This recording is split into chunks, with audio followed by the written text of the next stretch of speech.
Hello everyone, if you are a student watching this right now and you are asking yourself how can you manage your academics and also engage in other social activities, and or how you can graduate top of your class and also have a social vibe. On this video you understand how you can be an all-round student, how you can have a social vibe, how you can have work experience, and how you can graduate top your class. Right here on this episode, I have here with me a final year student of Obafemi Awolowo University, Nigeria, top of his class, and I've also heard rumors is a first class student, a financial analyst and trader, and also a chief marketing officer of a real estate firm. He student politics and is also the president of his department. Let me welcome Mr. Olutoki Sewafunmi.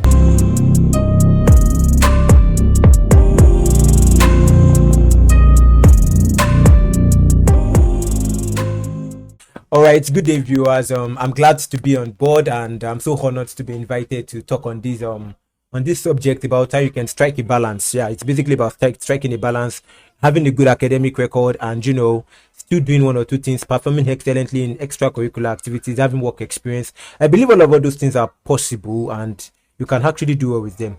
So once again, I'm glad to be the one addressing this issue. Thank you very much, Mr. Olutoki. Now, like I said earlier, you are a chief marketing officer, you are a financial trading analyst, and you are also the president of your association. How were you able to strike a balance between all this? Basically, let me start from the fact that it's a thing at a time. It's not like everything it just comes like, according to what you said when we started, and according to the introduction, everybody should know now that I am a final year student. So it means that there was something I was doing 100 level, 200 level, 300 level, then final year. So everything did not happen at once. So as good as Rome wasn't built in a day. Exactly. Very, very correct. So basically, let me say 100 level, I was just like a normal student reading back to back. That thing. I was just reading. It was mad gone. Now when you get into school, you're trying to build your TGP, and everybody has that hope that because that time when we're about to enter 100 level, they'll be like, oh, you have to build your GPA at the foundational level. You have to like build it, because by the time you get to that 300 level, or maybe things get tough. Yeah, I'm sure a lot of people are going through that right now. So basically, 100 level, I just read all through. Then 200 level, that was when I started tilting some other activities on campus. Basically, that was when I entered into students politics. I started taking some roles in the department for my own department. So I took in a position there, and little by little I started like that. I was taking tutorials. I started taking tutorials for other junior colleagues. Then I had some other high school students then that I do teach at that period in time. So 300 level, that was when I worked as a chief marketing officer of a real estate firm.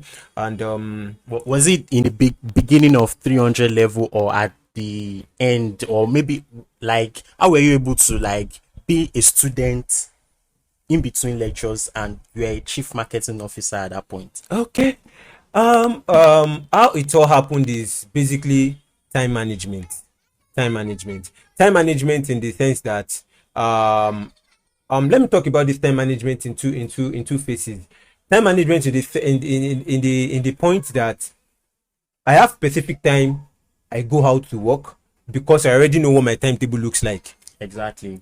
Because it's very important for students to draw timetable. Like at the beginning of every semester, you have to draw out your timetable. You have to have your plan in place. Like you have to know when I should be in class, when I have time for myself. Exactly. So I have that time to myself. So I have the period whereby I know that okay, I'm teaching a particular student. I have the period whereby I know that okay, I'm sending bulk SMS or any form of reaching out to my clients or going out to look for clients. I have a period whereby I know that okay, I am reading. For example, let me share this. I said 100 level I was reading basically, but 200 level when I started getting involved in other activities, I could not read the way I was reading in 100 level again. Yeah, so, because this it's now like it's very tight. Yeah, like, I can understand like when I started doing other things in my 400 level. Wow, you started doing other things in 400 level. Yeah, exactly. Wow. Because I could not even have time to do other things, because I've scheduled that there was no really much space to. Yeah. So is either I'm doing other things or I'm reading. Get that point? I get that it. is very. So 200 level now I could not. 200 level was more difficult. Like the course we were doing was bulkier and tougher, tougher than first year. So I think what I did then was I started waking up every 5 a.m. So I read from 5 a.m. till the time I have class.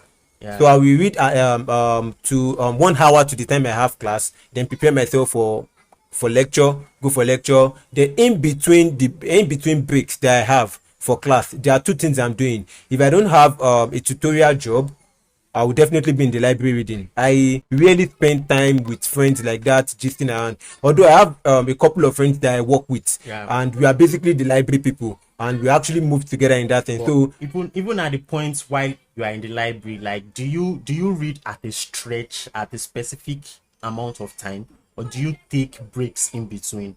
Well, yes, I take break in between. That's the truth. Let's say I'm opportune to have a 3-hour break in between lecture and I decide to use it to read.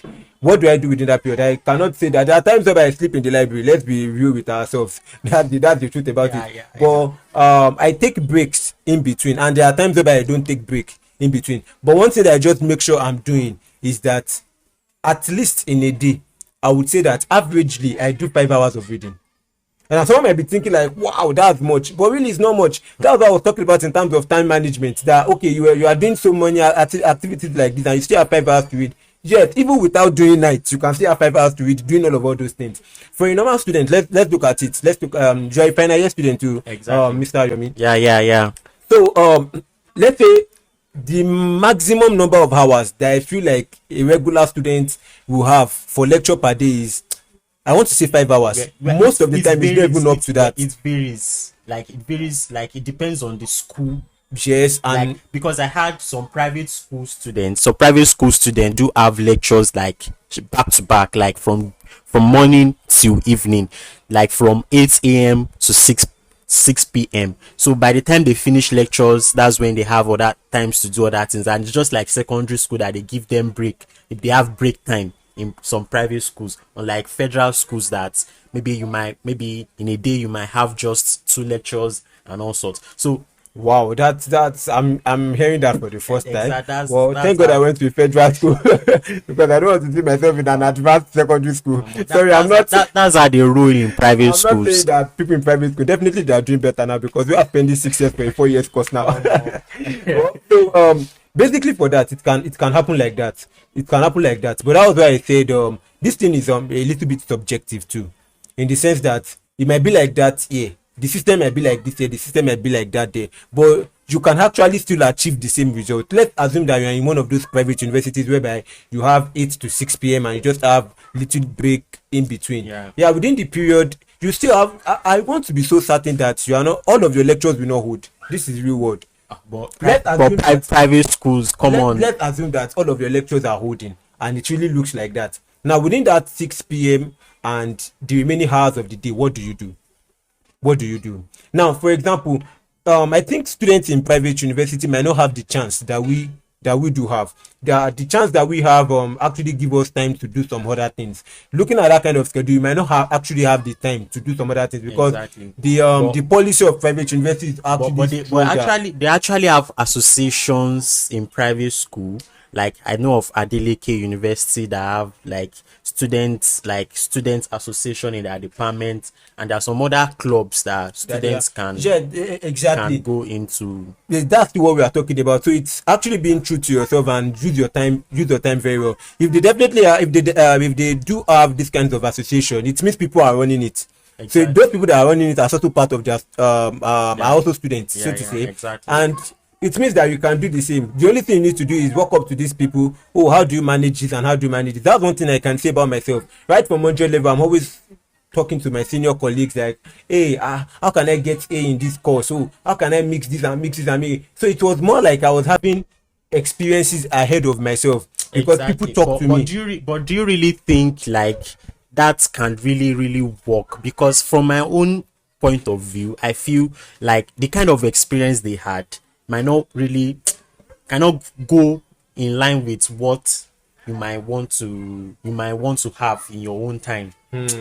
Yes, times actually change. Sometimes even the lecturers that taught them a particular course might not be the one taking you. So things like that, we can everything cannot be constant. We still have some things that will vary. But in terms of reading time, and also I think there might be a kind of guidance. Yes, in terms of reading time, let me of difficulty. Let me do a breakdown, and I think this will help a lot of students out there. Let me do a breakdown for you.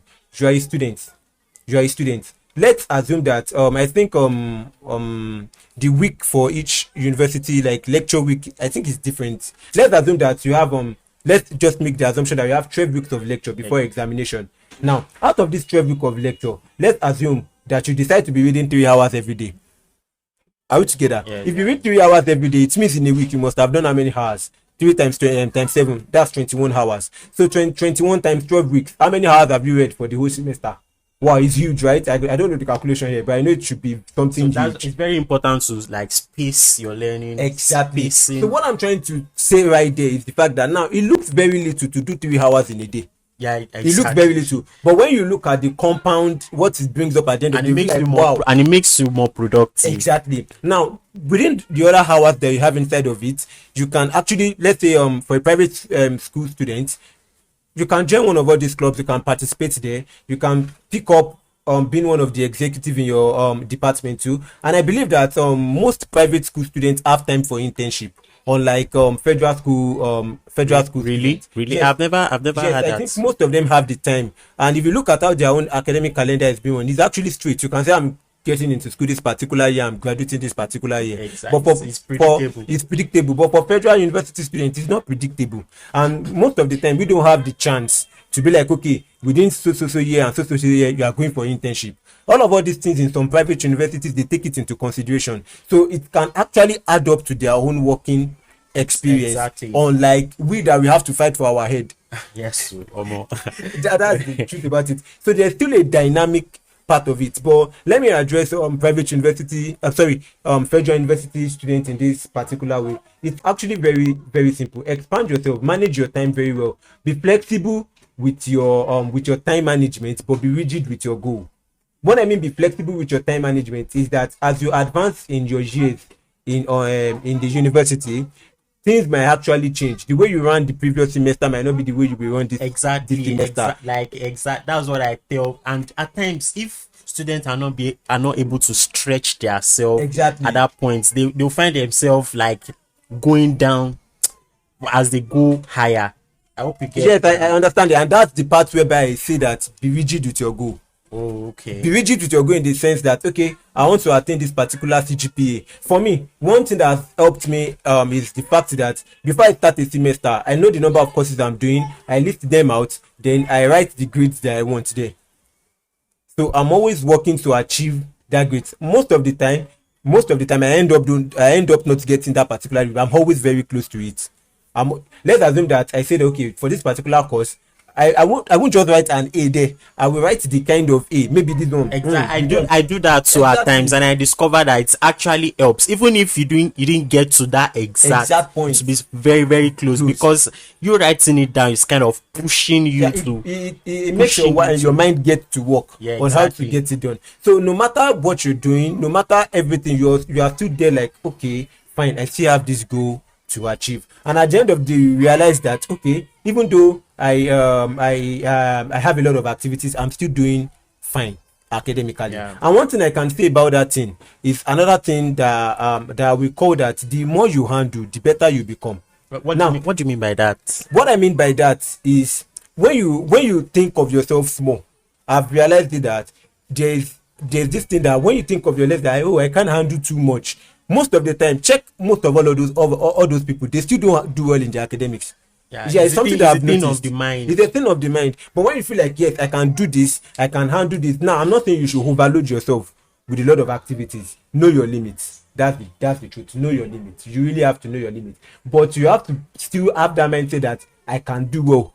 Like a lot of activities that I've done, and sometimes I just look at myself like, how you do this thing? But another thing about it is the fact that when you start strong as a university student, we know that we make use of cumulative grade point average. So your grade is actually a cumulative of not just what you did this semester, but it's running over, and Do you get my point? So it tells you that you have the chance to make things. For me now, my 100 level result was so good that I just needed to be topping up and maintaining that particular average. And one thing I want to say is that when you do well, when you do your work well in, like, let's say 100 level, 200 level, 300 level might not look too hard, because if you actually look at the curriculum of Nigerian university, you will realize that it's more like they are just adding little just thing. a little thing. So it means that it's literally, like, for me, I feel even right from secondary school, it's literally the same thing. The same. But when, as you go on, they split it, add more thing and split it. Yeah, it means that if you did your you had done your assignments well in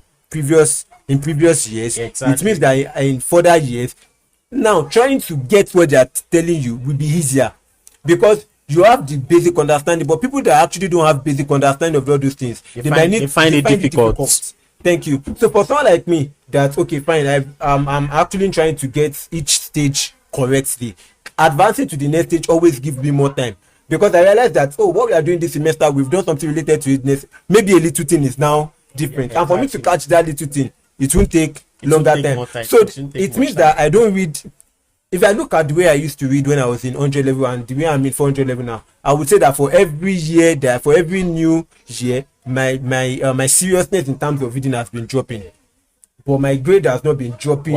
It's quite different for me, and I feel students out there that are watching should not, even if they should emulate, they should not really, because as you go higher, the level of difficulty increases, and yes, it does. Like the amount of materials available also increase. So if you don't have like a great habit of reading, you just lose track, and you just feel, oh, it is over. Should I drop out? Don't drop out. So that's it. And one thing I have to say about having good academic record is having a solid academic record does not just jump at anyone. And I would not try to talk anybody into being like, oh, it's easy, you can do this and do this and do that. The truth about it is that before I write an exam for a particular course, if I have an A in a particular course, trust me that I've read the materials for that course like several times. Now I read strategically, and that's what you have to find out when it comes to like essay exams per se. I hate essay exams. I still get A's in them, but I hate them. Why? Because it stresses me. I have to read and read. I read essay courses. I'm an economics student, economics and education. So for all those parts that I have to do it, you just have to write. I read materials, those kind of materials, up to 5-10 times before I can be like, okay, I can write extensively on it. But when it comes to mathematical course, man, sometimes I don't even do. I want to ask you, like, while you are reading, do you like test yourself, or do you ask yourself specific questions after reading a particular material? For me, I don't, but I ruminate. So you kind of visualize. Yes, it's different for different people. Like my friends that we read together, I have a particular lady that for her, once she read some things, she will write questions in a notebook, that if she can't answer the question, she goes back. But for me, I'm lazy in a particular way. I'm lazy in a particular way. But do you believe that, like, for specific type of students, there are special ways in which they assimilate? Yes, I believe there are special ways. Do you think it has to be generic, or maybe they tend to build up to be like that? Maybe due to like habitual constructs. I think sometimes it's due to habitual constructs. To me, I feel like it's due to habitual construct. It's not generic. I think it is different for different people. Like it's where they've accumulated, like they've been reading from time. Exactly. They've been accustomed to it. So just that's just it. So like I was saying, someone like me that is being lazy, I don't write questions down, but I ruminate. So it means that let me give you my own style of reading. It might not work for you. You can need to find out your own. For me, if I read the material the first time, I don't write questions out. I underline, I jot some things out. The next time, if I want to move to, let's say, topic 2 of that particular material, I don't jump to topic 2. I go back to topic 1. Then I read topic 1 inside of topic 2. Do you get my point? What do you mean by read topic 1 inside? The first time I'm reading the material. Now, when you want to read a particular topic, for the first time, it can take you, let's say, 3 hours to finish that particular topic. on the list side actually. But the next time I'm reading that material, it's going to take me less time to finish it. Exactly, because you are used to. That's why, like, I created the content on 3 stages of reading. Like the first stage is to try to slow read.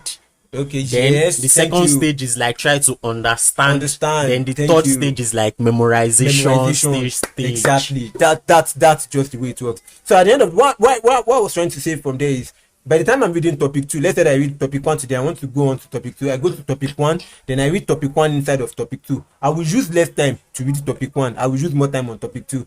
So when I'm going to topic 3, I don't jump to topic 3. I come from topic 1 to topic 2 to topic 3. Now, if you look at that system of reading, it means that I've read topic 1 how many times?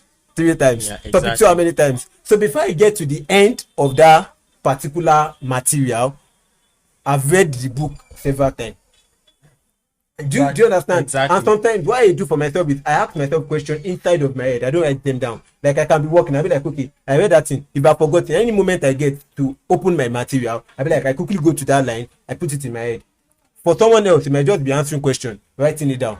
For me, I tend to like when it comes to reading like voluminous material, yes, and I tend to understand what is really saying. Then I leave out the book. Then I try to write in my own words. I don't do that. But when it comes to like when it comes to listening, I read them, try to understand the points, then visualize them as I go on. That's what. For me, when it comes to voluminous materials, I like to understand. But all of the parts whereby you have to list, I try to commit them to memory. Once I commit them to memory, once I can understand the points that have been there, I can develop my own points. So I don't try to. I want to ask a question now. For example, in a situation whereby you have an exam tomorrow, okay, and the lecturer just released a material, like, and you've read every other thing, and maybe they told you that okay, this particular course will be coming out. How will you able to like read that material and be able to hold it to memory the next day? Okay, for me, I have this practice. Whenever I'm very unserious in the semester and I know that, guy, you need to, like, maybe I've not read a particular topic or something, just like it's like I have to do it immediately. Exactly. Just like the case of a lecturer giving you a material a day to exam. I don't read. There's no way for you to even read it several times. So what I do, I change the way I read. I get a note with that material.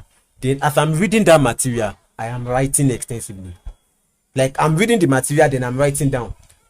I noticed that during times of pressure like that, when I write down, it increases my level of assimilation. I can go inside. It doesn't work for me actually. Yeah, it doesn't, because when they release the material a day before, they like I'll be like when will I, because my habitual way of reading is be like, okay, something that is way before, I have to commit it. Then when it comes to like a day before the exam, I'll just be left to like cramming the whole thing. Yes, and at the end of the day, I might forget. Yes, it happens. The same thing I'm talking about, this thing is no more like I'm understanding.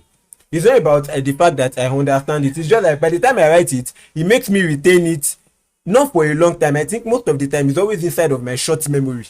So that within this little space of time, I can remember a few things, write the exam, then I can be very sure to forget the whole thing.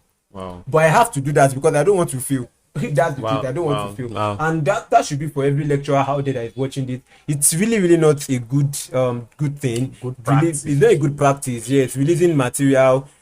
But this is Nigeria. We still don't want to fail. So sorry about the fact that we have to. Thank you so much. Thank you so much. You really said a lot today on this channel, and I hope if you are students watching this, you would have learned a lot you would have gotten so much value. And if you got so much value from this video, please smash the like button, and also please subscribe to this channel. But before you go, okay, Shewa, now I would like to ask you, like, for people that are in a relationship, like, does it have to do with like some at times when we are about to go to school and your parents will say, don't have girlfriend, or focus on your studies, or all those kind of thing. Like, I heard rumors that you have a girlfriend, but how were you able to like manage that? Well, having a babe basically, or being in a relationship, in a university. University is for adults. It's not for small children, so to say. It's not for little children. Exactly. You understand? So being in a relationship is not something bad, and actually depends on the kind of person you are and the kind of person you are with. For me, in my relationship, yes, I was actually in a relationship and it started way earlier, maybe around 200 level for me. But the person I am with all through the period is someone like-minded with me. Do you get it? Exactly. We even go to the library together. Yeah. Someone that expands like me. And there's this notion that people have. Oh, okay, for example, let's start with our parents. Just like you said, that oh, don't have focus on your book. But if you ask most of our parents, ask them what they did in their university. if you ask them about those things, it's not really about. Just make sure you are doing fine. Just make sure it's not affecting you. And I actually hold the belief that it should not affect you. Although some people feel like, oh, they want to focus on their education and they don't want it to affect you. Well, I feel like if you are not going to know what you are doing, you are not going to know what you are doing. Exactly. Whether you are in a relationship Even or those that are not in any relationship. Exactly. So personally, I don't see it as a function of being in a relationship or not being in a relationship. So it's just all about you. If you feel like not being in a relationship will help you, yeah, hold on to the belief. Yeah. But for me, I believe I can do anything. That's just me. I believe nothing can hold me and I can still achieve the result I want to get. Now, thank you very much. Thank you very much for that. So when do you start trading as a forex trader? Well, I don't like being called a forex trader. I like being called a financial analyst. When do you start being a financial analyst and a trader? Well, I decided to get into it during the middle of COVID-19. That was 2020. And well, for every trader out there, you know how it is now. It's no, let's not go into it. But I started 2020, and since that period to this time, it has been a period of evolving from this phase to this phase. Yeah, and basically, I'm actually looking into I'm looking into the career of being a full-time trader. Yes, and even being an hedge fund manager. Yeah. So now that was when I started, and I was able to manage it. I was trading in between academic. Yeah, because I can actually